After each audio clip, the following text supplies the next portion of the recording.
Hi అందరికీ. వంకాయ పుదీనా చట్నీ ఎప్పుడైనా తిన్నారా? అయితే రండి ఎలా చేయాలో చూద్దాం.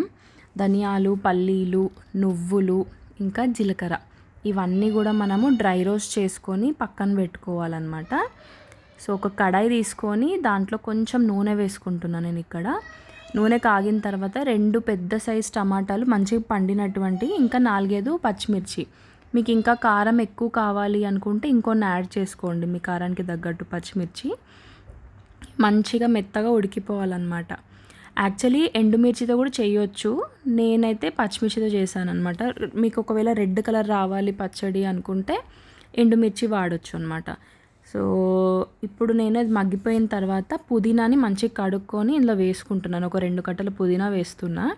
పుదీనా వేయడం వల్ల ఏంటంటే మనకు ఒక మంచి ఫ్లేవర్ వస్తుంది. ఉట్టి వంకాయతో చేసుకుంటే అంత టేస్ట్ అనిపించదు. సో పుదీనా యాడ్ చేసి చూడండి. ఎప్పుడన్నా మీరు ట్రై చేసి ఉంటే వంకాయ పచ్చడిని పుదీనా వేసి చూడండి, మీకు డిఫరెన్స్ తెలుస్తుంది. టేస్ట్ చాలా బాగుంటుంది అనమాట. ఇది కొంచెం సేపు మనం మూత పెట్టుకొని మగ్గించుకుందాము.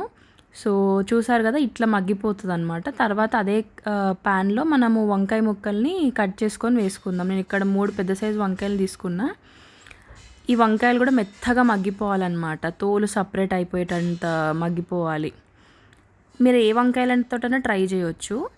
ఇక్కడ ఇవన్నీ ఇంగ్రీడియంట్స్ ఇందాక చూపించా కదా, వేయించుకున్నవి ఇవన్నీ కూడా మనం ఇలా మిక్సీ పట్టుకోవాలి. మీకు కొంచెం ముక్క తగలాలి నాలుకకి అంటే కొంచెం కచ్చపచ్చగా మీరు మిక్సీ పట్టుకోవచ్చు. ఇప్పుడు నేను కడాయిలో పోపు వేసుకుంటున్నా. మీ దగ్గర వెల్లుల్లిపాయలు ఉంటే అవి కూడా వేసుకోండి. నా దగ్గర లేవని నేను వేయలేదు. లాస్ట్లో మిక్సీలో కొంచెం వాటర్ వేసి మనం చేస్తాం కదా, అది మన అందరికీ అలవాటు ఉంటుంది. సో అలా కొంచెం చట్నీ మిగిలిపోతే కొద్దిగా వాటర్ వేసి కలిపి ఇందులో యాడ్ చేశాను. ఇప్పుడు నేను లాస్ట్లో నిమ్మకాయ రసం వేస్తున్నా. ఒకవేళ మీకు నిమ్మకాయ రసం వద్దు అంటే మిక్సీ పట్టేటప్పుడు నానబెట్టిన చింతపండుని వేసుకోవచ్చు.